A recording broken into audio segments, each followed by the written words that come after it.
अनन्तमरणादिदंसण सहावम् भोक्ष्यामि नियमसारम् केवली सुत केवली भणिदम् नमो दर्शन ज्ञानमय जिन बीर को कहूँ नियम सार सो केवली श्रुत केवली पर कथित को। श्री नियम सार नामक परम आध्यात्मिक ग्रंथ स्वाध्याय हेतु में विराजमान है। आज से 2000 वर्ष पहले इस महान पवित्र ग्रंथ की रचना आचार्य श्री कुंद देव द्वारा इसी पवित्र भूमि पर की गई और इसके टीकाकार पदम प्रबंधारी देव मुनराज हैं। ग्रंथ का नाम नियम सार है। नियम से करने योग्य कार्य अपनी आत्मा में सम्यक दर्शन, सम्यक ज्ञान, सम्यक चारित्र रूपी निर्मल पर्याय, पवित्र पर्याय, मोक्ष मार्ग रूपी पर्याय को प्रकट करना। क्योंकि वह पर्याय स्वयं ही सुख स्वरूप है और अनंत सुख का कारण भी है। अनादिकाल से हमारे आपके आत्मा में पर को अपना जानने वाली, पर को अपना मानने वाली, पर के साथ संबंध रखने वाली ऐसी मोह राग देश रूपी मलिन पर्याय, अपवित्र रूप पर्याय प्रकट है, जो स्वयं दुख स्वरूप है और अनंत दुख का कारण भी है। ऐसी मोह राग देश रूपी मलिन पर्याय का अपनी आत्मा में से उस पर्याय का अभाव करना और सम्यक दर्शन ज्ञान चारित्र रूपी निर्मल पर्याय, पवित्र पर्याय, मोक्ष मार्ग रूपी पर्याय को प्रकट करना। ऐसे कार्य की प्राप्ति जिनवाणी माता के द्वारा अपने आत्मा के स्वरूप को पहचानना, अपनी जो आत्म वस्तु है वह परद्रव, परभाव और पर्याय से भी भिन्न एकमात्र अखंड ज्ञान ज्योति स्वरूप है। ऐसे गायक प्रभु परमात्मा का माँ दिलवाणी माता के द्वारा परिचय करके तत्पश्चात शरीर रागादिक ये सब कर्म कृत वस्तुएं हैं, इनका हमारे आत्मा के साथ में किसी भी प्रकार का कोई संबंध नहीं है। इस प्रकार सम्यक भेद ज्ञान पूर्वक शरीर रागादिक की दृष्टि छोड़ देना, अंदर में जो अखंड ज्ञान ज्योति स्वरूप भगवान आत्मा है उसमें ही अपनापन स्थापित करना, उसे ही निज रूप से जानना और उसमें ही अपनी वर्तमान पर्याय को मग्न कराना। उसे ही अरिहंत परमात्मा ने धर्म कहा है। उसकी चर्चा आचार्य भगवंतों ने, मुनराजों ने एक गाथा और उसकी टीका और कलश के माध्यम से हमें अपने आत्मा के स्वरूप को यहाँ पर समझाया है।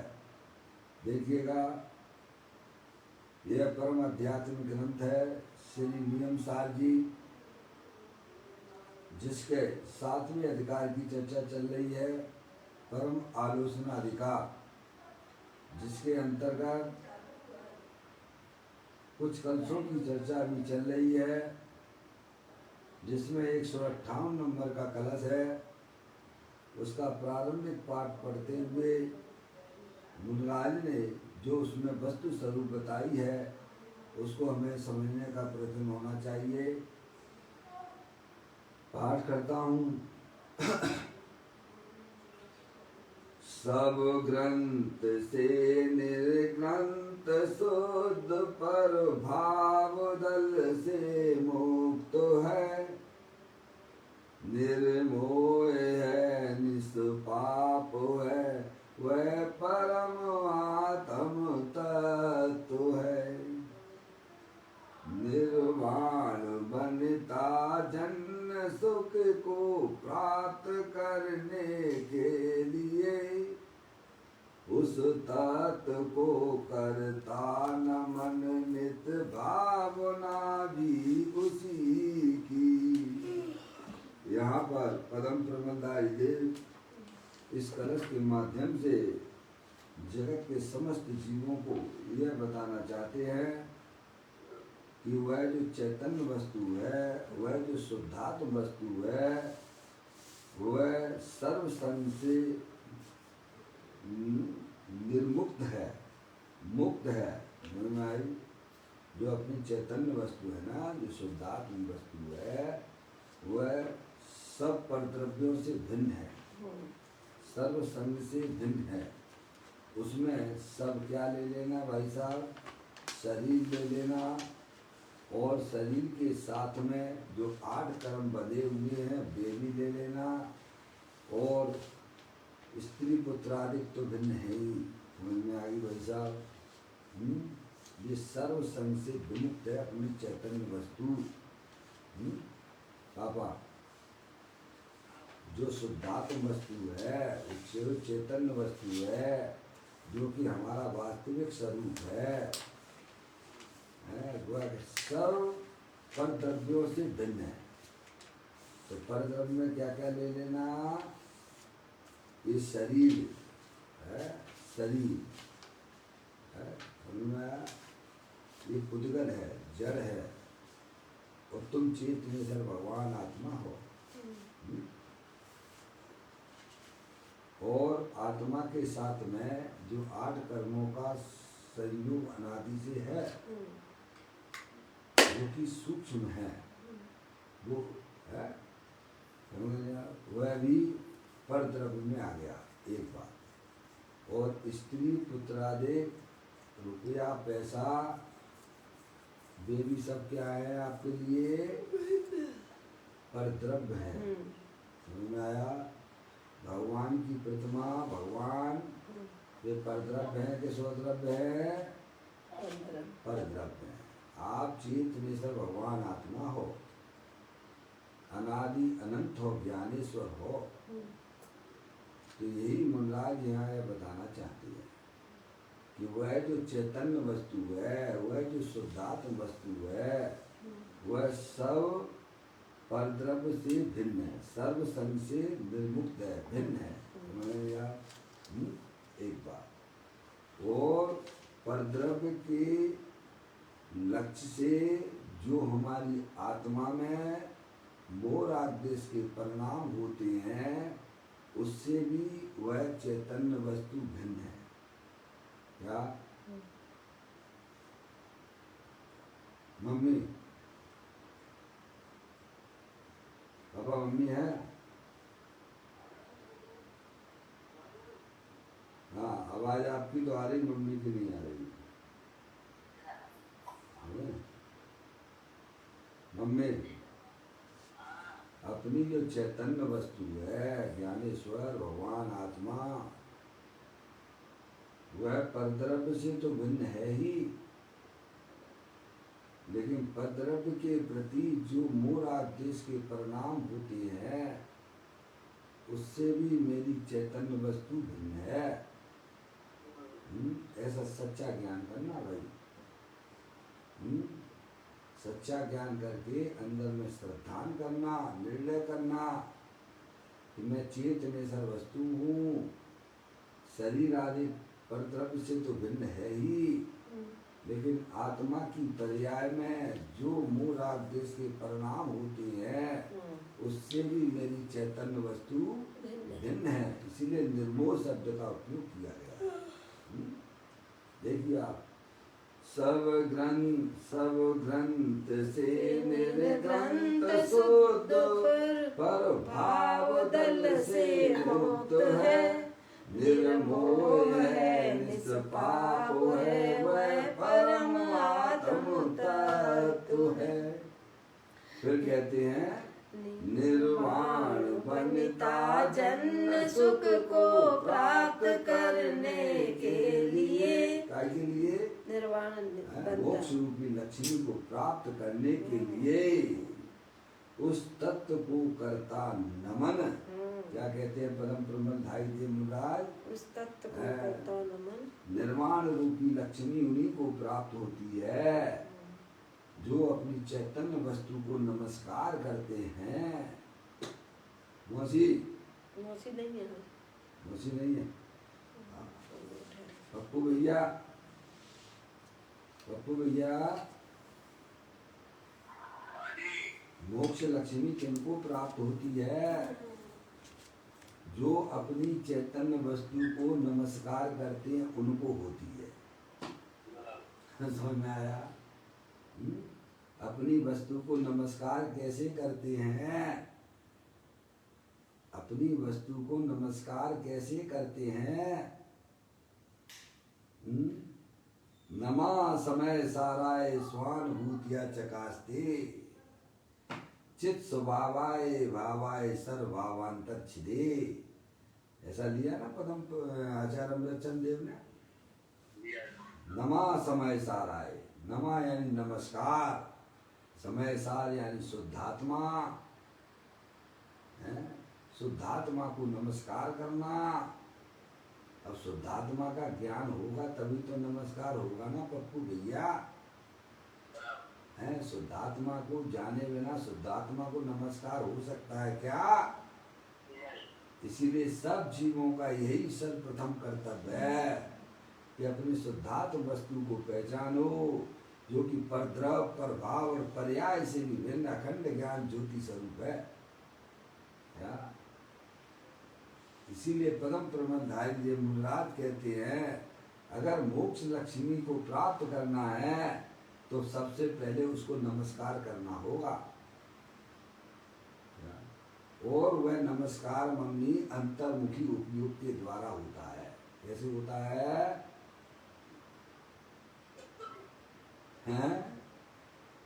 अरे वैर मुक्ता से तो परमात्मा को नमस्कार होता है, और वह भी वैर मुक्ता से परमात्मा को नमस्कार जब कहलाएगा जब आप अपने अंतर्मुखी उपयोग के द्वारा अपनी चैतन्य वस्तु को नमस्कार करोगे, तब वह व्यवहार से परमात्मा को नमस्कार हुआ कहलाता है। यह बात योगेंद्र महाराज ने परमात्मा प्रकाश जी में बड़ी सुंदर बात लिखी है। अगर आपको ख्याल हो तो इस जीव ने अनादि काल से दो काम नहीं किए पप्पू भैया। कौन से दो काम नहीं किए? एक तो इसने परमात्मा को नमस्कार नहीं किया, और दूसरा इसने अपनी आत्मा को नमस्कार नहीं किया। कौन से दो काम नहीं किए अनादि से? एक तो इसने अपनी आत्मा को नमस्कार नहीं किया, और दूसरा इसने परमात्मा को नमस्कार नहीं किया। आप कहते हो कि भाई साहब मैं तो रोज ना भगवान के मंदिर में जाके नमस्कार करता हूँ, और फिर भी नमस्कार नहीं हुआ। जी हाँ, बात ऐसी ही है। अपने आत्मा को जाने बिना पर परमात्मा को भी नमस्कार नहीं होता है क्या? भव भव में पूजन कीनी दान सुपातन दीना। अरे उसमें तो ऐसा आता है पाठ में, भव भव में तू समूह शरण में गया, भगवान की दिव्य ध्वनि सुनी है, तो भगवान को नमस्कार नहीं हुआ क्या? तो कहते नहीं हुआ। आत्मा को जाने बिना, आत्मा को पहचाने बिना, जब तक पर्याय अंतर्मुख नहीं होती है, अपने चैतन्य द्रव को का अवलंबन नहीं लेती है, तब तक वह नमस्कार होता ही नहीं है।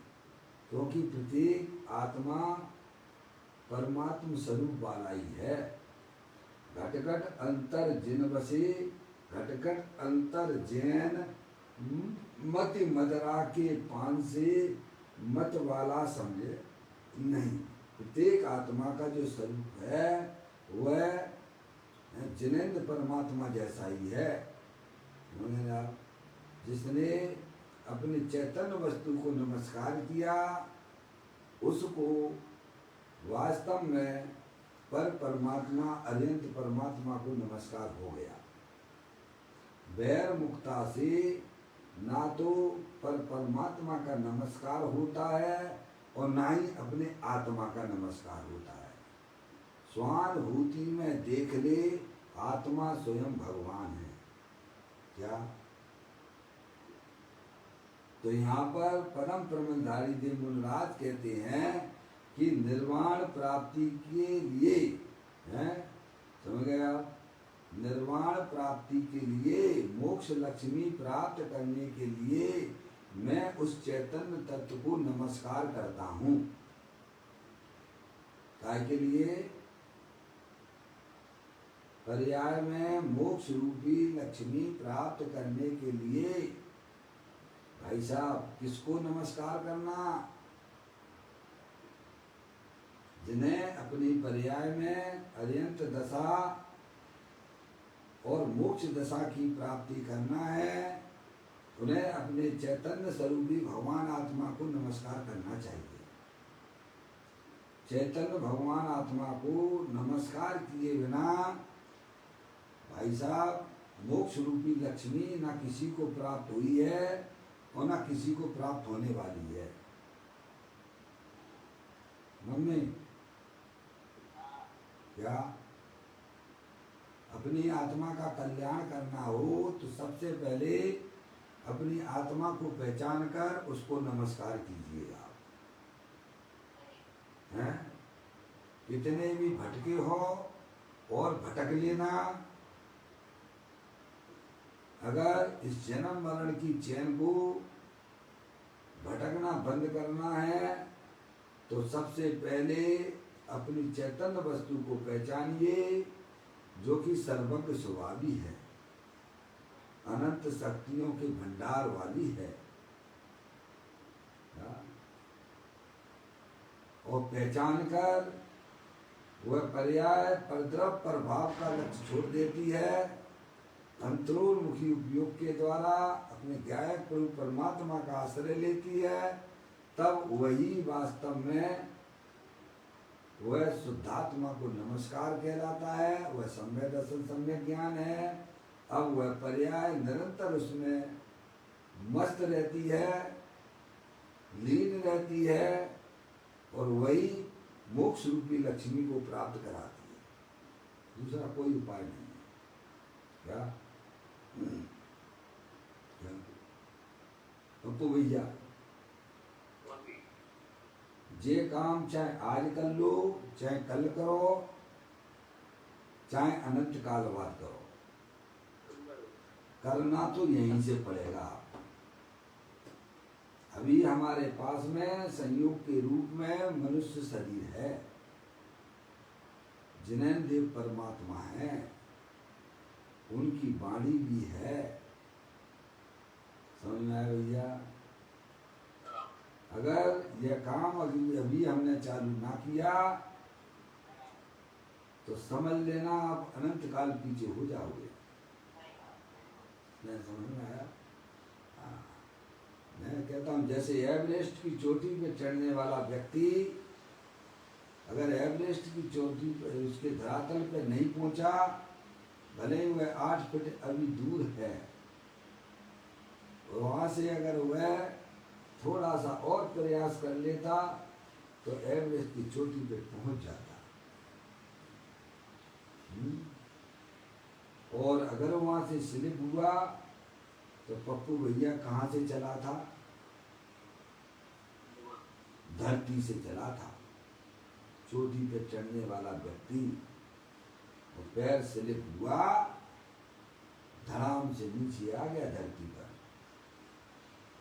ऐसे ही ये समझना चाहिए, आपने पूर्व में इतना पुण्य किया है कि आज हम आपको जिन्हें देव परमात्मा का समागम प्राप्त हुआ। यहाँ तक तो आ गए, माँ जनवाणी माता को भी सुनने को मिल रही है, वस्तु स्वरूप को बताने वाले ग्रंथ भी हमें मिल गए हैं। अगर हमने उसका ईमानदारी से है भाई साहब नियत सही रखी तो वो काम आपका हो जाएगा। और नियत में अगर खोट है तो भाई साहब फिर दोबारा वहीं चले जाएंगे जहाँ निगोद से आए हो। समझ में आया भैया? तो यहाँ ये कह रहे हैं कि अगर निर्वाण रूपी लक्ष्मी को प्राप्त करने के लिए मैं उस चैतन्य तत्व को नमस्कार करता हूँ। मम्मी ये परम प्रमलधाय देव, अंदर में मोक्ष पर्याय प्राप्त करने की भावना तो हो, अभी तो भोगों की भावना चल रही है हमारे परिणामों में। सही बात है। जाकी भावना आप भोगियों को सम्यक दर्शन की प्राप्ति नहीं होती है। जिनके परिणामों में हरियंत परमात्मा जैसा सुख चाहिए, प्रभु मुझे तो वही आनंद चाहिए जो आपकी पर्याय में प्राप्त है। सिद्ध परमात्मा जैसा आनंद चाहिए। अंदर में अपनी भावनाओं को बलवती करिए। प्रभु मुझे तो वही सुख चाहिए। प्रभु रहिए अनंतानंत काल यथा तथा शिव परिणमे। तो मुल्लाज तो कहते हैं प्रभु मुझे निर्वाण रूपी स्त्री को प्राप्त करने के लिए मैं उस शुद्धात्म तत्व को नमस्कार करता हूँ, क्योंकि उसी के आश्रय से ही निर्वाण रूपी लक्ष्मी की प्राप्ति होती है। वही सब किसके? मम्मी पर्याय में निर्वाण रूपी लक्ष्मी प्राप्त करना हो है तो अपने चैतन्य वस्तु को सबसे पहले पहचानो। हैं? सोचो मम्मी। क्या बोले? कम खुली ठीक है सुनो। हाँ क्या कहते हैं भाई? समझ गए आप? खुला हुआ मैं खुला हुआ तो बैठो शांति से। क्या भाई? निर्वाण रूपी लक्ष्मी प्राप्त करना हो, केवल ज्ञान और मोक्ष रूपी लक्ष्मी अगर जिन जीवों को चाहिए, अनंत दर्शन, अनंत ज्ञान, अनंत सुख, अनंत वीर चाहिए, तो सबसे पहले अपने शुद्धात्म वस्तु को पहचानिए जो कि परद्रव पर भाव से भिन्न है भाई साहब। उसकी प्रतीति करके अरे मैं शरीर नहीं हूं, मैं ये रागादिक परिणतियां भी परलक्षी परिणाम है, यह भी मेरे आत्मा का स्वरूप नहीं है भाई। मैं तो शुद्ध चैतन्य वस्तु हूँ, पर द्रव, पर भाव और पर्याय से भी भिन्न हूँ। ऐसी अखंड ज्ञान ज्योति हूँ। इसकी स्वीकृति का नाम ही नमन है। इसी को नमन कहते हैं भैया। तो कहते हैं निर्वाण बनता जन्म सुख को प्राप्त करने के लिए उस तत्व को करता नमन। उस तत्व को, कौन से तत्व को? जो परद्रव, परभाव और पर्याय से भी भिन्न जो शुद्धात्म वस्तु है, उसको मैं नमस्कार करता हूँ। तो वो नमस्कार बैर मुक्ता से होगा कि अंतर मुक्ता से होगा भाई? अंतर्मुक्ता से होगा क्योंकि वस्तु हैं? अंतर्मुक्ता वाली है। अंतर्मुक्ता से होगा भैया, समझ में आ गई। परम परमलधारी देव मुनराज कहते हैं उस तत्व को करता नमन, नित भावना भी उसी की है। काहे की अंदर परिणामों में भावना आश्रव रूप वाली नहीं लेना है। यहाँ पर कल पूज्य गुरुदेव श्री ने समझाया था ना, समझ में आया भैया। आत्म भावना भावता जीव लहे केवल ज्ञान को, वह भावना बैर मुख वाली आश्रव वाली नहीं है, वह भावना अपने ज्ञायक रूप परिणमन करने वाली है। क्या कौन सी भावना है? तत्व रूप परिणमन करने वाली पर्याय द्रव्य के अवलंबन से अनुकरण करती हुई भावना है वो। उस भावना से केवल ज्ञान और मोक्ष रूपी लक्ष्मी की प्राप्ति होती है भैया। ये बात परम परमलधारी देव मुनराज ने अपने इस कलश के माध्यम से जगत के जीवों को यही समझाया है। अब देखिएगा इसी का स्पष्टीकरण पूज्य गुरुदेव श्री यहाँ पर कर रहे हैं। नियम सारणी का तीसरा भाग चल रहा है, जिसका पेज नंबर 105 पर, सॉरी 905 पर, 905 पर निकाल लीजिएगा आप। यहाँ एक भाई का प्रश्न है, वो अपन सुन लेते हैं और उसका समाधान पूज्य गुरुदेव श्री करेंगे, उसको भी देखते हैं। यहाँ एक भाई ने प्रश्न किया है, शुद्ध चैतन्य की भावना करके उसमें एकाग्र होने की विधि क्या है और सामग्री क्या है, ये बता दीजिए। बड़ी सुंदर बात है, ऐसी अंदर में इच्छा होना चाहिए है। ये जिज्ञासु के प्रश्न है ये, जो मुनराज के भाव को समझ चुका है। क्या भाई साहब, पप्पू भैया, हमारे तो प्रश्न ऐसे होते हैं कि जब आत्मा ने आज तक एक दाना तक नहीं खाया है, तो ये मन भर रोटियां ये खा के आत्मा है भाई जब गया कहाँ, कौन खाता है ये बताओ। हमारे प्रश्न क्या उठते हैं मम्मी, जब आत्मा ने आज तक पानी नहीं पिया, खाना नहीं खाया, तो कौन खाता है ये बताओ। तो अब जाइए समझाओ हैं। ऐसे प्रश्न उठते हैं मूर्खों जैसे हैं। मम्मी कैसे प्रश्न उठाएंगे हमारे आपके।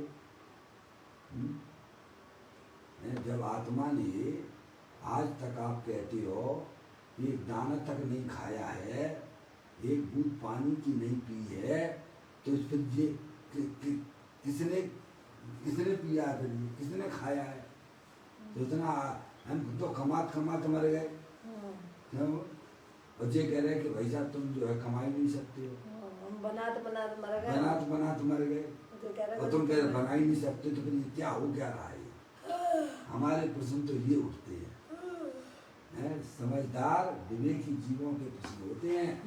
प्रभु मैं आपके भाव को समझ गया हूँ, आप जो तत्व बताना चाहते हो, ऐसी ही बात, जैसा ही प्रश्न जो है 14वें नंबर की गाथा समय साथ जी में भी की गई है। प्रभु आप कहते हो कि आत्मा अबद्ध स्पष्ट है, अनन्य है, नियत है, संयुक्त है, विशेष है, असंयुक्त है। तो ऐसे आत्मा की प्राप्ति कैसे हो सकती है। हमें तो आत्मा बंधा हुआ दिख रहा है, हमें तो आत्मा जो है भाई साहब राग आदि वाला दिखाई देता है। प्रभु ऐसे आत्मा की हम प्राप्ति कैसे कर सकते हैं, ये सब प्रश्न उठा था वहां पर। आचार्य अमृतचंद देव ने टीका लिखी, तो शिष्य ये तो समझ गया है कि आचार्य भगवंत यह कहना चाहते हैं कि ऐसे शुद्ध स्वरूप की तू दृष्टि कर, जो कर्मों से बंधा हुआ नहीं है, जो कर्मों को स्पर्श नहीं करता है, जो तीनों काल एक रूप रहता है, जिसमें कभी परिवर्तन नहीं होता है, जिसमें रागादिक परिणतियां भी है भाई साहब प्रवेश अंदर प्रवेश नहीं करती हैं, और जो ऐसे विशेष से भी अवशेष रूप से है, ऐसे आत्मा की प्राप्ति प्रभु कैसे हो सकती है? ऐसा प्रश्न किया उसने। कैसा किया? उस शुद्ध नए की प्राप्ति कैसे हो सकती है? सुना है मम्मी, 14वें नंबर की गाथा में तो ये प्रश्न किया गया था। आचार्य अमृतचंद देव ने जब टीका लिखी तो शिष्य ने ये प्रश्न किया, प्रभु आप जिस शुद्धात्मा की दृष्टि कराना चाहते हो, उस शुद्धात्म वस्तु की मैं दृष्टि कैसे कर सकता हूँ? क्योंकि वो ये तो समझ गया, उनका अभिप्राय तो समझ गया कि आचार्य भगवंत अबद्ध स्पष्ट अनन्य नियत अवशेष अनसंयुक्त देखे आत्म को, उसे तू शुद्ध न जान। प्रभु मेरे को तो अभी कर्मों से बंधा हुआ दिख रहा है, हैं? आप कहती हो कि भाई साहब उसने अबंध स्वरूप है, कर्मों को स्पर्श भी नहीं करता, शरीर को आज तक उसने स्पर्श नहीं किया। ये बात तो हमें समझ में आ गई है प्रभु, आप जिस आत्मा को बताना चाहते हो ये तो मैं समझ गया हूँ, पर प्रभु ये बताओ कि मुझे वह शुद्धात्मा की प्राप्ति कैसे होगी? कैसे होगी? क्या भाई? बड़ा सुंदर जवाब उन्होंने दिया कि ये जो बद्ध स्पष्ट आदि जो भाव है वे ऊपर ऊपर तरंती। क्या कहा उन्होंने? उनकी मुद्दत मात्र एक समय की है, वो कोई तो तुम्हारी चैतन्य वस्तु के अंदर प्रवेश नहीं कर सकते हैं, इसीलिए उस शुद्धात्म वस्तु की दृष्टि की जा सकती है, उस शुद्धात्म वस्तु का अनुभव किया जा सकता है। ऐसा जवाब दिया, पढ़ना उसको। यहाँ शिष्य ने वही प्रश्न किया है जो मुनराज के भाव को तो समझ चुका है। देखो क्या लिखा है, शुद्ध चैतन्य की भावना करके उसमें एकाग्र होने की विधि क्या है प्रभु? ये बात तो मैं समझ गया हूँ, आप उसकी विधि बताओ, क्या क्या सामग्रियां उसमें लगती हैं वो भी आप हमें बता दो। अब कुछ गुरुदेव श्री उसका समाधान करते हुए कहते हैं, किसी बाह्य सामग्री अथवा राग सामग्री से चैतन्य भावना नहीं होती। क्या हो गया? पहले कटा वो कर दिया, सबसे हटा दिया। मम्मी जवाब क्या मिल गया? किसी बाह्य सामग्री अथवा राग सामग्री से चैतन्य भावना नहीं होती है। हम वहीं से करना चाह रहे हैं, हम वहीं से सुन आप बाह्य सामग्री क्या क्या ले आए भाई साहब आत्मा के अनुभव के लिए? कुछ नहीं चाहिए। वे कहती हैं कि उसमें राग की भी जरूरत नहीं है,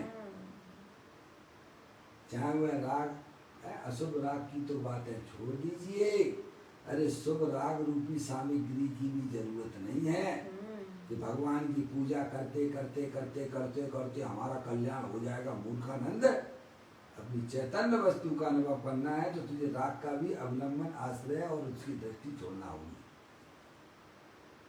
जो इस आश्रय से बैठे हुए हैं कि भगवान की पूजा करते करते, भगवान की भक्ति करते करते भाई साहब एक दिन हमारा कल्याण हो जाएगा, वे बहुत बड़ी भूल में बैठे हुए हैं। भगवान ने यह बिल्कुल भी नहीं कहा है। ज्ञानियों के भी आत्मा की पर्याय में प्रभु के प्रति भक्ति का परिणाम होता अवश्य है, लेकिन वे उस राग से अपने आत्मा का अनुभव मानते हो ऐसा बिल्कुल नहीं है। वे उसे हे रूप से जानते हैं। जैसे पाप का परिणाम ज्ञानियों के लिए हे रूप है, वैसे ही पुण्य का परिणाम भी ज्ञानियों के लिए हे रूप है। और तुम्हें ज्ञानी बनना है तो उन शुभाशुभ भावों को हे ही जानना पड़ेगा। जिन्हें पुण्य पाप नहीं कीना, आत्म अनुभव चित्त दीना, तिन्हीं विधियावत रोके, संबर लय चित्त अवलोके। कौन सी विधि है भाई साहब? जिन्होंने पुण्य पाप की रुचि अपने हृदय में से, अपने ज्ञान की पर्याय में से निकाल दी है। रुचि तो अपने चैतन्य वस्तु की है, जिसकी पर्याय में अपनी चैतन्य वस्तु की रुचि बसती है वह निर्वाण रूपी लक्ष्मी को प्राप्त कर लेता है। कुछ गुरुदेव श्री का एक 604वें नंबर का बोल है जो मैं बारंबार लेता हूँ। पप्पू भैया, अनादि काल से आत्मा के बिना गाड़ी चलाई है, अब राग के बिना गाड़ी चलाना सीखो। ये कौन सी गाड़ी है? ये मोक्ष मार्ग रूपी गाड़ी है। अगर तुम्हें मोक्ष मार्ग में गमन करना हो तो भाई साहब राग की गाड़ी को छोड़ दीजिए और अपने चैतन्य वस्तु को मुख कीजिए और उस पे सवार हो जाइए तो मोक्ष मार्ग की गाड़ी चलना चालू हो जाएगी। समझ में आया भैया? तो यहाँ कहते हैं शुद्ध चैतन्य की भावना करके उसमें एकाग्र होने की विधि प्रभु क्या है, सामग्री क्या है। पूज्य गुरुदेव श्री उसका समाधान करते हुए कहते हैं किसी बाह्य सामग्री की अथवा राग सामग्री से चैतन्य भावना नहीं होती है। क्या भाई? बढ़िया प्रश्न उत्तर दिया गुरुदेव श्री। देखिए, परंतु स्वयं की शुद्ध पर्याय ही सामग्री है। कौन सी सामग्री है? शुद्ध पर्याय। मम्मी, शुद्ध पर्याय ही सामग्री है। ये सामग्री कहाँ मिलेगी? पप्पू भैया, अपन खरीद के लेके आते हैं। शुद्ध पर्याय रूपी सामग्री कहाँ मिलेगी? ये तुम्हें कोई मार्केट में मिलने वाली नहीं है। ये मंदिर में भी नहीं मिलेगी, कोई दे ही नहीं सकता। ये समेत शिखर जी पे भी ना मिलेगी। पप्पू भैया, पापा, कौन सी सामग्री की बात की है? शुद्ध पर्याय की सामग्री। मम्मी उसी भाषा में बात करो, गुरुदेव श्री की भाषा में बात करो भाई। शुद्ध पर्याय की स्वयं की शुद्ध पर्याय ही सामग्री है। शुद्ध पर्याय यानी आत्मा का स्वयं की शुद्ध पर्याय सामग्री है। वह कहाँ मिलेगी पापा? कहीं नहीं, अपने पास। कौन से मार्केट में मिलती है? हैं? वो कोई तुम्हारे मार्केट में नहीं मिलती है, वो मंदिर में भी नहीं मिलती है। अरे संदेश शिखर जी पे भी ना मिले। वह तो जब आत्मा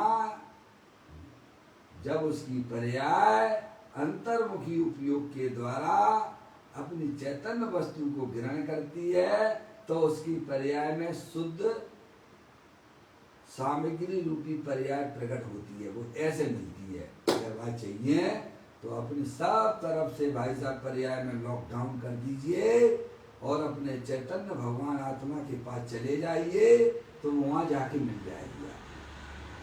पापा, क्या है मोक्ष की लक्ष्मी प्राप्त करने के लिए भैया? हैं? कहाँ मिलेगी? कैसे मिलेगी पापा? यही नहीं, बाहर की चीजें ही नहीं। सब प्रभाव का लक्ष्य छोड़ दीजिए, अंदर में उसकी रुचि छोड़ दीजिए तो शुद्ध पर्याय प्रकट हो जाएगी। जब पर्याय अपने चैतन्य स्वरूप भगवान आत्मा का आश्रय लेती है तब वह पर्याय में शुद्ध पर्याय रूपी सामग्री प्रकट हो जाती है। जो शुद्ध जाने आत्म को वह शुद्धता को प्राप्त हो, इधर उधर भटकने से मिलने वाली नहीं है। कहते हैं किसी बाह्य सामग्री या अथवा राग सामग्री से चैतन्य भावना नहीं होती, परंतु स्वयं की शुद्ध पर्याय की ही सामग्री है। समझने आप? इसी नियम सार परमागम की 123वीं गाथा की टीका में आचार्य देव परम समाधि अर्थात स्वरूप में स्थिर होने की सामग्री बताते हैं। लोग कौन बताता है? आचार्य देव। मम्मी परम समाधि होता है। इसी नियम सार परमागम की 123वीं गाथा की टीका में आचार्य कुमकुंदेव पदम प्रमलधारी देव मुनराज हैं परम समाधि अर्थात स्वयं में स्थिर होने की सामग्री बताती है। समझेंगे आप? हैं? जब पर्याय का मुख अपने द्रव्य स्वभाव के सन्मुख हो जाता है वही वास्तव में उसकी शुद्ध पर्याय रूपी सामग्री है। आचार्य भगवंतों ने कहा है।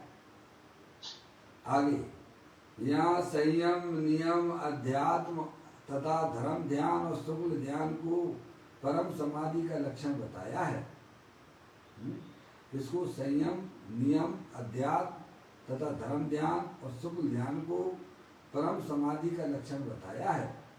आचार्य पदम प्रमलधारी देव इनका स्वरूप इस प्रकार लिखती है। देखो सभी का इसको संयम नियम अध्यात्म धर्म ध्यान और सुकुल ध्यान को परम समाधि का लक्षण बताया है। आचार्य पदम प्रमलधारी देव इनका स्वरूप इस प्रकार लिखते हैं। समस्त इंद्रियों के व्यापार का परित्याग संयम है। संयम किसे कहा? समस्त इंद्रियों के व्यापार का परित्याग। मम्मी पुस्तक है आपके पास? पप्पू भैया आपकी पुस्तक तो चली गई हैं? मैंने बहुत रुचि से भेजी थी आपको। हैं पप्पू भैया क्या कह रहे? अरे यार, अरे भैया मांगने वाले तो हम पे भी बहुत आते हैं। समझ में आया? रतन लुटाया, रतन लुटा दिया, एक रतन चला गया। पप्पू भैया हमें आपकी बात वो खटक गई है। ये 2 पुस्तकें आपने हमको दी थी और हमने पढ़ के अपनी जो है उज्जैन में जो दीदी थी ना उनको दे दी थी। पप्पू भैया आपको शब्द याद है कि नहीं है? नहीं है हैं? फिर आपने ऐसी गलती क्यों की? हैं पप्पू भैया क्या कह रहे? हाँ आज मौसी नहीं है तो इतनी बात मैं इसीलिए कर रहा हूँ नहीं तो मैं बुला मान जाती। समझ में आया पप्पू भैया? आज हमारी मौसी नहीं है ना लाइन पर, जिन्हें आपने पुस्तक दी थी, इसीलिए इतनी बात कर रहा हूँ।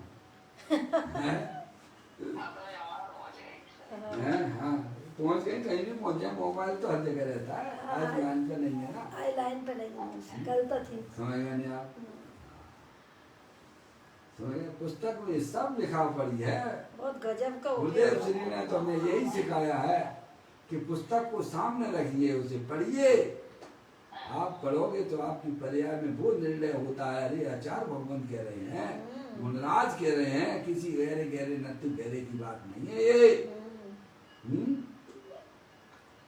कहते हैं समस्त इंद्रियों के व्यापार का परित्याग संयम है। संयम किसे कहना? हम तो शरीर को सुखाने का नाम संयम मानते हैं। अरे सुखाना था तो मोर आदेश के परिणामों को सुखाना था। हम तो शरीर को सुखाने लग गए भैया। तो सुखाया नहीं, मोर आदेश के परिणाम शरीर को सुखा लो। बाहरी सब वस्तुएं छोड़ दी पर मोह को छोड़ा क्या तूने? नहीं छोड़ा तो कुछ नहीं छोड़ा। ज्ञानी कहते हैं समस्त इंद्रियों के व्यापार का परित्याग संयम है। इंद्रियों को जीतने का नाम संयम है। जितेंद्रिय पर्याय प्रकट करनी है। रसना इंद्री को छोड़ दिया भैया। आज हमारा जी नहीं खाएंगे, नमक नहीं खाएंगे, इसका त्याग है। खट्टी चीज नहीं खाएंगे, मिठाई नहीं खाएंगे। हम मिठाई के शक्कर के नाम पे भाई साहब किशमिश को खा लेती है। मम्मी हो गए, होगी तुम्हारी रसना इंद्री पर हो गया? रसी हो गई, रसी हो गई कि नहीं हो गई? शक्कर नहीं खाएंगे लेकिन किशमिश खूब खा लेंगे। अरे अंदर में तेरी वासनाएं अभी काम कर रही हैं। कैसे तू जितेंद्रिय होगा भैया? यहाँ कहते हैं समस्त इंद्रियों के व्यापार का परित्याग संयम है। निज आत्मा की आराधना में तत्पर नियम है। नियम किसे कहा है? निज आत्मा की आराधना में तत्पर नियम है। नियम से करने योग्य कार्य अपनी आत्मा में सम्यक दर्शन ज्ञान चारित्र रूप की निर्मल पर्याय प्रकट करना वही नियम से किया जाने वाला कार्य है। अपनी आत्मा में अस्थि की मस्ती में मस्त रहना उसका नाम नियम। नियम में आ जाना है, मर्यादा में आ जाना। पर्याय जो उधर उधर भागती फिरती थी अज्ञान अवस्था में, अब भाई जब अपनी चैतन्य भगवान आत्मा के पास आ गई वही वास्तव में नियम है। निज आत्मा की आराधना में तत्पर। निज आत्मा, अपनी आत्मा की बात की गई है, यहाँ पर परमात्मा की बात नहीं है। निज आत्मा की आराधना में तत्पर नियम है। आत्मा को आत्मा में आत्मा से जोड़ रखना अध्यात्म है। अध्यात्म तो बहुत सुना होगा पप्पू भैया जी। अध्यात्म वैसे बड़े अध्यात्म के लोग जो है डंका पीटते रहते हैं, अध्यात्म शरीर में चल रहा है। और तुम्हें मालूम है अध्यात्म किसे कहते हैं? पप्पू भैया, पप्पू भैया,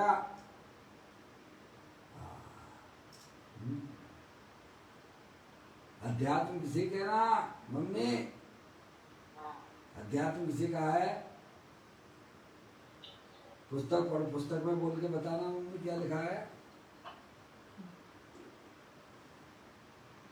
मम्मी पुस्तक में पढ़ के बताओ ना। अध्यात्म किसे कहना? आत्मा में आत्मा से जोड़। नहीं है, पुस्तक नहीं है। पुस्तक तो है, वो लाइट नहीं बोले। हैं क्या है? लाइट खुली है, दिन लाइट खुली है, कंप्यूटर फुल बोलो। अच्छा अच्छा अच्छा, कोई बात। तो फिर पुस्तक होने का नहीं होने का भी मतलब एक ही हो गया।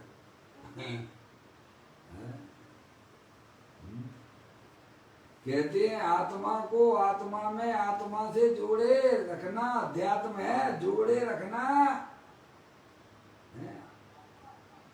आत्मा को आत्मा में आत्मा से जोड़े रखना अध्यात्म है। यानी अपनी वर्तमान ज्ञान की पर्याय को अपने त्रिकालिक ध्रुव भगवान आत्मा से जोड़ देना, इसका नाम अध्यात्म है। पप्पू भैया जाकी का खबर है? अभी द्रव्य का पता नहीं, द्रव्य में रहने वाले अनंत गुणों का पता नहीं भैया, पर्याय का भी पता नहीं है। और तेरे अध्यात्म कैसे हो गया प्रभु ये तो बता दे। पापा, अध्यात्म किसे कहना? आत्मा को आत्मा में आत्मा से जोड़े रखना उसका नाम अध्यात्म है। आपके घर में पूरी लाइट की व्यवस्था तो आपकी है, लेकिन अंधेरे में बैठे हो। अरे हमारा घर तो बड़ा आलीशान है भैया, है पूरे सब जगह लाइट लाइट, खूब हमने लाइट लाइट लगवा रखी है पापा, लेकिन का काम की है? क्या काम की है? अरे भाई जरा चालू तो कर दे, जिसके लिए कनेक्शन तो जोड़ दे। तेरा कनेक्शन तो जुड़ा ही नहीं है इलेक्ट्रिक पावर हाउस से, हैं? तब तू कह सकता है कि जगमग हमारा घर तो बहुत चमकता रहता है? लाइट की पूरी व्यवस्था जब कहलाएगी जब तू इलेक्ट्रिक पावर हाउस से अपने मकान के तार को जोड़ देगा तो तब कहोगे आप ओ है। यही ज्ञानी कहते हैं, अध्यात्म उसे कहते हैं जो अपने वर्तमान पर्याय को अपने त्रिकालिक ध्रुव भगवान आत्मा से जोड़ दे, उसका नाम अध्यात्म है। आया यहाँ तो ये परिभाषा दी गई है।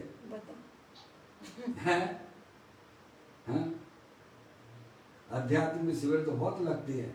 नियम सार सुना दो, प्रवचन सार सुना दो, मम्मी सुना दो। अध्यात्म के शिविर तो बहुत लगते हैं।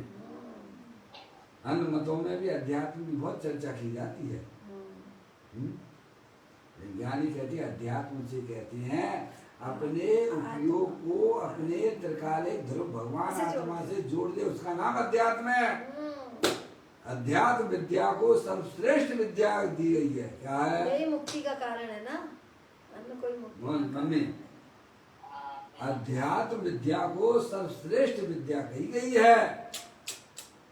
कला 72 पुरुष की ताम है 2 सरदार, एक जीव की जीविका, एक जीव उद्धार। जीव का उद्धार इसी से हो गया, अध्यात्म की जीव का उद्धार तो अध्यात्म की चर्चा से होता है। अध्यात्म की बातें करने से उपयोग में जो हलन चलन होती है तब समझदार हो जाता है कि भाई साहब अपनी वर्तमान ज्ञान की पर्याय को अपने त्रिकालिक ध्रुव भगवान आत्मा से जोड़ने के लिए अनंत परमात्मा कहते हैं। बस क्या भाई साहब? और जिसका ये उपयोग इससे जुड़ गया उसका काम हो गया। आपका दिन भर दुकान तो आपने खूब खोली और माल भी आपका खूब बिका, लोगों ने भी आपको देखा कि भाई साहब माल तो खूब बिक रहा है, खूब ग्राहक है। शाम को आपने जब हिसाब किताब लगा के बैठे हैं तो वहाँ तो नुकसान दिखा रहा है पापा। दुकान खोली के नहीं खोली? अरे बोलो हैं, रात्रि में आपने हिसाब किताब लगाया, लोगों ने भी देखा कि भाई साहब इनकी बिक्री तो जैन साहब की बहुत हो रही है, दुकान बहुत चल रही है, लाखों करोड़ों रुपए कमा लिए इन्होंने। हैं, आपने हिसाब किताब लगा के बैठे तो भाई साहब हमें तो नुकसान दिख रहा है, तो दुकान खोली कि नहीं खोली आपने? नहीं खोली। दुनिया में चर्चा तो बहुत चल रही थी आपकी दुकान की, आपसे पूछो। अरे आपने घाटे में माल बेच दिया, ये लोग बाग इसीलिए लूट आ गए थे आपको। ऐसी बिक्री किस काम की? घाटा है ऐसे ही काम दूसरों को दिखाने के लिए थी क्या? धर्म के नाम पे भी यही लूट। ऐसे ही धर्म के नाम पे दुकानें तो बहुत खोल खोल के बैठ गए हैं। इनकी सभा में इतने लोग हैं, इतने लोग हैं भाई साहब, जरा उससे तो पूछो है तू अंदर से धर्मात्मा हुआ कि नहीं हुआ? बाहर में तेरी बहुत प्रसिद्धि है, लेकिन अरिहंत परमात्मा तुझे क्या देखते हैं? भव्य देखते हैं क्या भव्य देखते हैं? भगवान से पूछना जाके, भगवान ने कह दिया ये भव्य जीव है, तो आपके लिए बड़ी प्रसन्नता की बात होना चाहिए। भगवान की वाणी में अगर ये आ गया भाई साहब ये अभव्य है, वो उनके लिए सबसे बड़ी गाली है। इसलिए बाहर के धर्मात्मा पना छोड़कर अंदर के धर्मात्मा बनना, अपनी पर्याय को अपने त्रिकालिक ध्रुव भगवान आत्मा से जोड़ लेना, संसार सागर तिर जाओगे। सही बात है, मैं यही है, संसार सागर से तैरना। दूसरों को दिखाने के लिए धर्मात्मा ना बनना, बिल्कुल सही बात है। चुपचाप अपनी चैतन्य वस्तु को समझकर अपने त्रिकालिक ध्रुव भगवान आत्मा का आश्रय ले लेना भैया, इसी को अध्यात्म कहते हैं। देखो कहते हैं आत्मा को आत्मा में आत्मा से जोड़े रखना, जोड़े रखना, इसी का नाम अध्यात्म है। और वह अध्यात्म तप है। क्या है अध्यात्म? क्या कहलाता है? वह तप कहलाता है। समझ में आया? शरीर को सुखाने का नाम धर्म नहीं है, अंदर में राग आदि परिणतियों को सुखाने का नाम तप है। समस्त बाह्य क्रिया कांड के आडंबर का परित्याग जिसका लक्षण है, ऐसी अंत क्रिया के अधिकरण भूत तीनों कालों में रहने वाले निरुपाधिक आत्मा को जो जानता है, उस परिणति विशेष जीव के स्वात्माश्रित निश्चय धर्म ध्यान होता है। देखो क्या कहा फिर उन्होंने, कहते हैं समस्त बाह्य क्रिया कांड के आडंबर का परित्याग। क्या करना? हम तो उसी को धर्म माने बैठे हुए, बाहरी क्रिया कांड को, किसको? परित्याग है जिसका लक्षण है, ऐसे अंत क्रिया के अधिकरण भूत अंत क्रिया है, अंत क्रिया के अधिकरण भूत तीनों कालों में रहने वाले निरुपाधि आत्मा को जानता है। जो जानता है है निरुपाधि स्वरूप आत्मा को जो निरुपाधि जानता स्वरूप है, को जो जानता है, जो जानता है। भारी क्रिया कांड से दूर हम्म, है, अंतर में अपने गायक प्रभु परमात्मा जो निरुपाधि स्वरूप है। अजय भाई को लगा लेने, उनका मोबाइल बंद हो गया था, है इसमें जगह जो समझ में आया। निरुपाधि स्वरूप को जो जानता है, जो आदि व्याधि उपाधि रहे, जो निरुपाधि स्वरूप है, ऐसे चैतन्य भगवान आत्मा को जो जानता है, ऐसे भगवान आत्मा निरुपाधि है नहीं, अधिकरण रूप तीनों काल में रहने वाले, तीनों काल निरुपाधिक आत्मा को जो जानता है, उस परिणति विशेष जीव के स्वात्म आश्रित निश्चय धर्म ध्यान होता है। ये है धर्म ध्यान। क्या भाई साहब? इसका नाम धर्म। अनादि काल से हमारी आत्मा की पर्याय में आर्त ध्यान और बौद्ध ध्यान ने अड्डा जमाया हुआ है। लो उठा लूं मैं इसको? हाँ, आगे हाँ, हमने अनादि काल से लो अनादि काल से हमारी आत्मा में आर्त ध्यान और बौद्ध ध्यान ने अड्डा जमाया हुआ है। समझ गए नहीं आप? ये तो मर्जन भी करना है, क्या करना है? कर दिया ना आपने मर्ज। समझ गए नहीं आप? धर्म ध्यान और शुक्र ध्यान की आज तक उत्पत्ति नहीं हुई है पर्याय में। जब तक धर्म ध्यान पर्याय में नहीं होता है, तब तक आपके मोक्ष के दरवाजे आपके लिए बंद हैं। धर्म ध्यान किसे कहना? तो कहते हैं अंतः क्रिया के अधिकरण भूत तीनों कालों में रहने वाले निरुपाधि आत्मा को जो जानता है, उस परिणति विशेष जीव के स्वात्माश्रित निश्चय धर्म ध्यान होता है? सुनेंगे आप? उसको धर्म ध्यान कहा गया है। जो अपने आत्मा, जो पर्याय अपनी आत्मा का आश्रय लेती है, जो निरुपाधि स्वरूप है, जिसे बाहर की कोई भी उपाधि लागू पड़ती नहीं है, ऐसी चैतन्य वस्तु का जो पर्याय आश्रय लेती है, उसे ही वास्तव में धर्म ध्यान कहते हैं।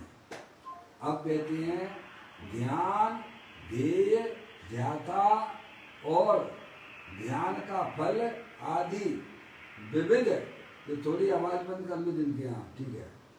ध्यान, ध्येय, ध्याता और ध्यान का फल आदि विविध विकल्पों से विमुक्त अंतर्मुखाकार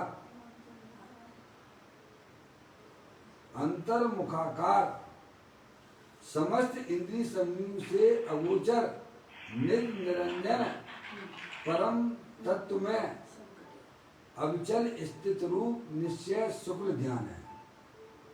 क्या धर्म ध्यान बताया? अब बताते हैं शुक्ल ध्यान की बात करते हैं। समझ?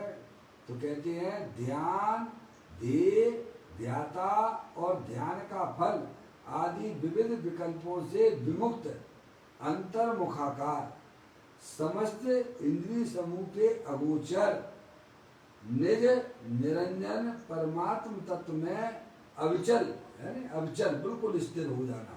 समझे नहीं आप? शुक्ल ध्यान की उत्पत्ति शुक्ल ध्यान की उत्पत्ति 7वें गुण स्थान के अंतिम समय कहो अथवा 8वें गुण स्थान का पहला समय कहो, क्या वहां से मुनराजों को होती है। समझ गया? शुक्ल ध्यान श्रावकों को नहीं होता है। समझ में आया? मुनराजों को होता है। मुनराजों को भी कब होता है? कि 7वें गुण स्थान का अंतिम समय होता है अथवा 8वें गुण स्थान का पहला समय होता है, तब वह शुक्ल ध्यान की वहां से उत्पत्ति होती है। पंचम काल में यहाँ पर तो शुक्ल ध्यान होता नहीं है। समझ में आया भाई साहब? धर्म ध्यान तक ही है।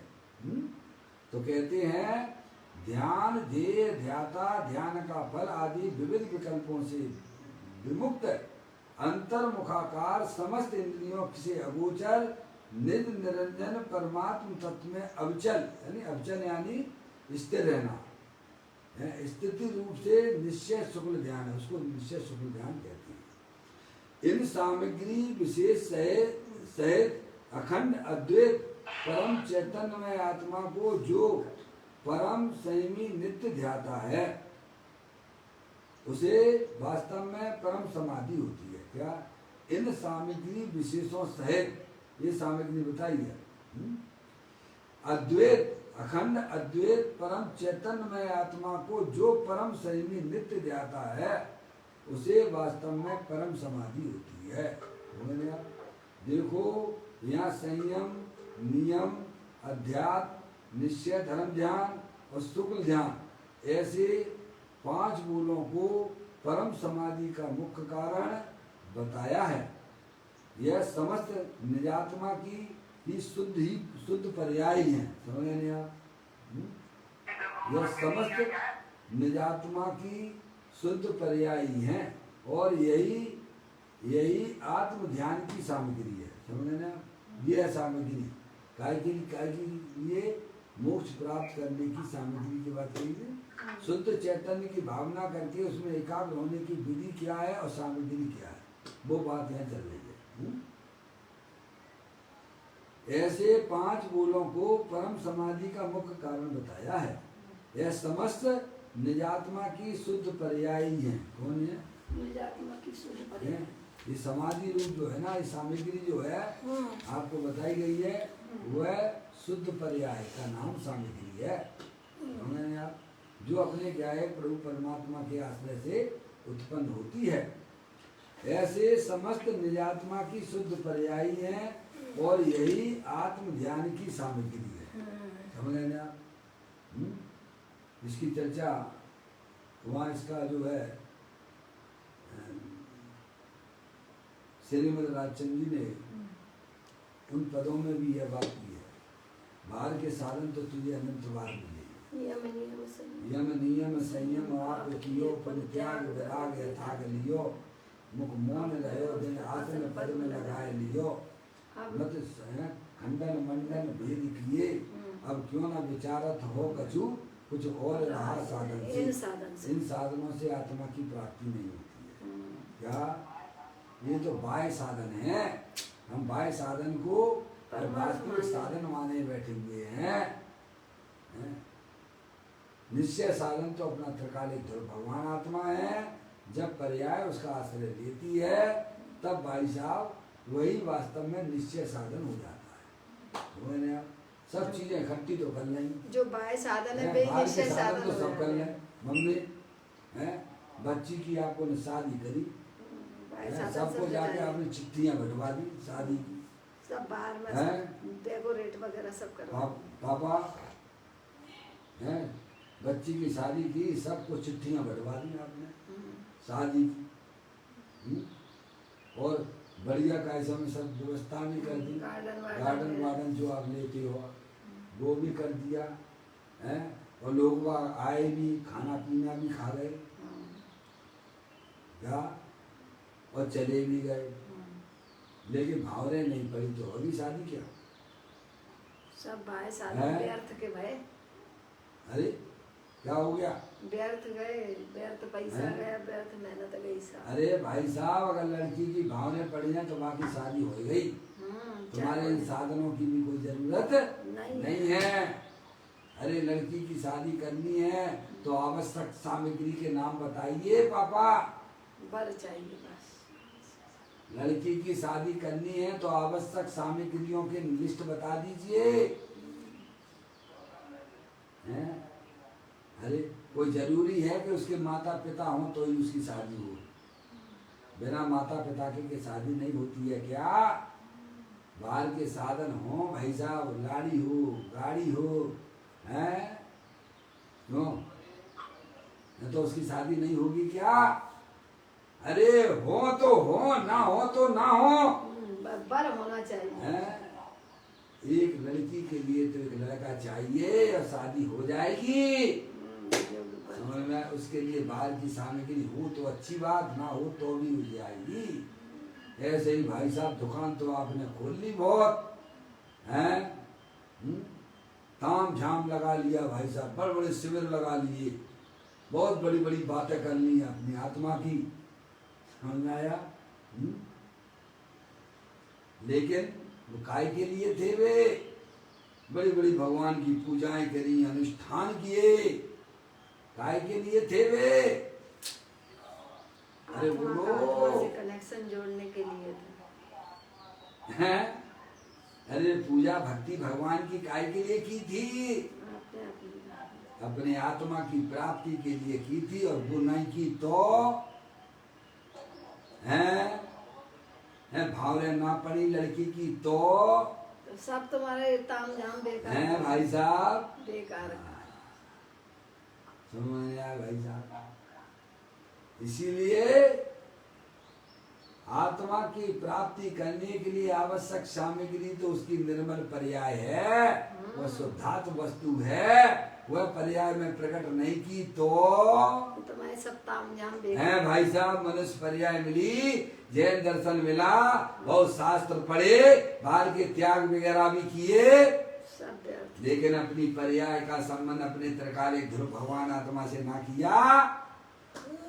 भाई साहब जैसे आए थे वैसे ही लौट के चले गए। क्या पुण्य तो ले गए, लोग हैं? यही कहते पुण्य तो ले गए। हैं? समझ में आया? अरे पुण्य तो तेरे को अनंत बार, अरे वे त्रियंश गति के जीव भी पुण्य कर लेते हैं। एक इंद्री से व्यक्ति, एक इंद्री से जीव दो इंद्री में आता है, पाप के परिणाम से आता है कि पुण्य के परिणाम से आता है? सोचिएगा, ये पुण्य तो वे भी कर लेते हैं। भाई तू पुण्य के पीछे ना भाग, पुण्य तेरे पीछे भाग। वह है शुद्धात्मा से मिलन की बात है। जब तू शुद्धात्मा से मिलन करेगा तो पुण्य तो तेरे पीछे पीछे भागेगा। तो पुण्य के पीछे जब तक भागता रहेगा, न तुझे पुण्य मिलेगा और न तुझे तेरी आत्मा मिलने वाली है। आया?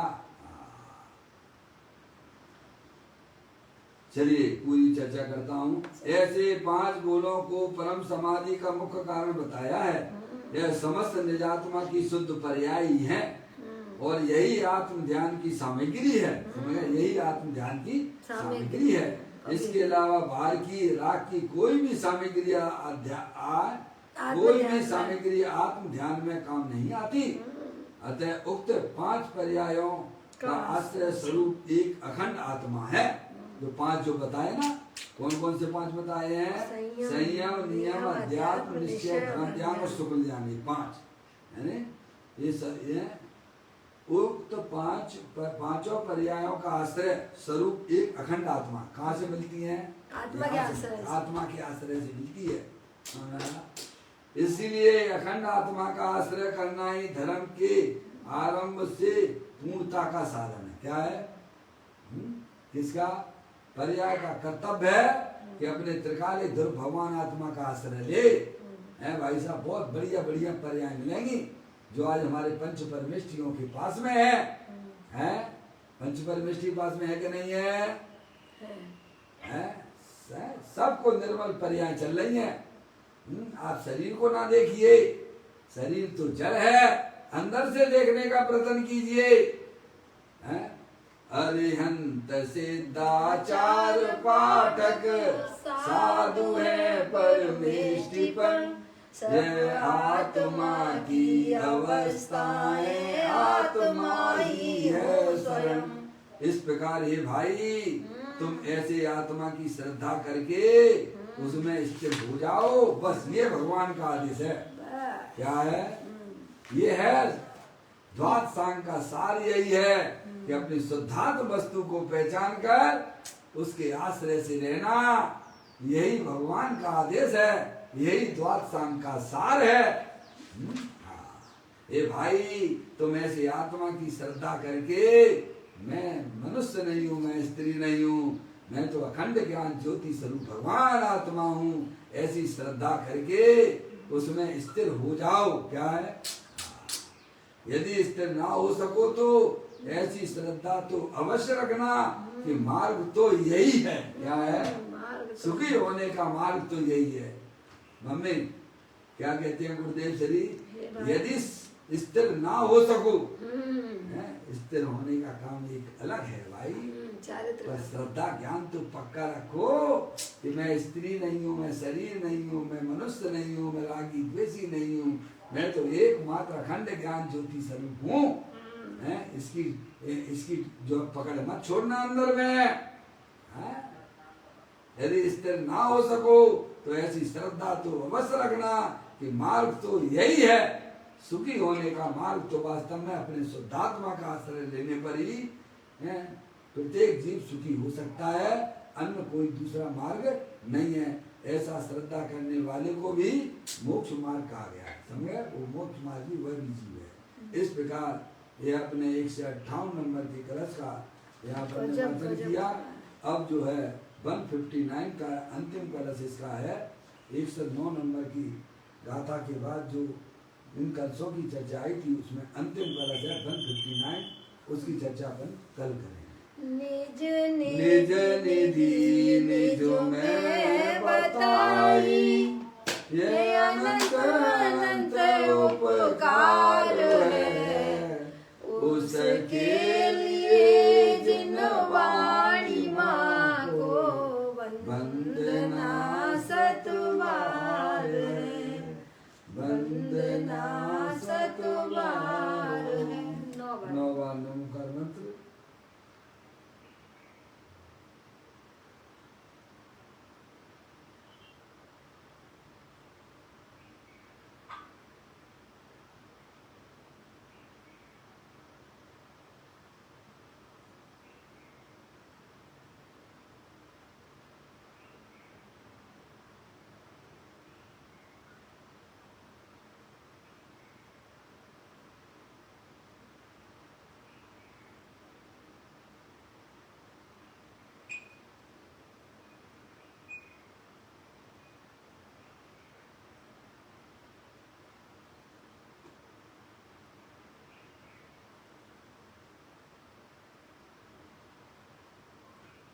बोलो स्वात्सांग जलवाणी माता की जय, महान जैन धर्म की जय।